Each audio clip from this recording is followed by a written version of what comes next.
सालाबादप्रमाणे यंदाही आमच्या गुमाई देवीची यात्रा भरलेली आहे। सर्व लेंडे भाऊजींना आमच्या पालखीचा मान असतो।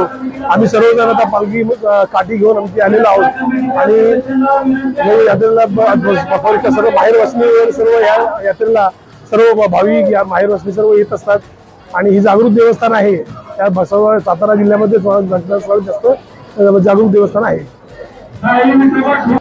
सालाबादप्रमाणे याही वर्षी गुमाई देवीची यात्रा भरत असताना लेंडे भावकीला जो मान असतो काठी पालखीचा, आता थोड्याच वेळापूर्वी आम्ही काठी पालखी घेऊन लेंडे भावकी आलेली आहे। या ठिकाणी लेंडे भावकीच्या वतीने आणि समस्त पिंपोडे ग्रामस्थांच्या वतीने महाराष्ट्रामध्ये जे अवकाळी पावसाचे संकट आहे, पूर परिस्थिती आहे, आमच्या सर्वांच्या वतीने आम्ही देवीला साकडे घालतो की या पूर परिस्थितीमुळे लोकांना संकटातून बाहेर पडण्यासाठी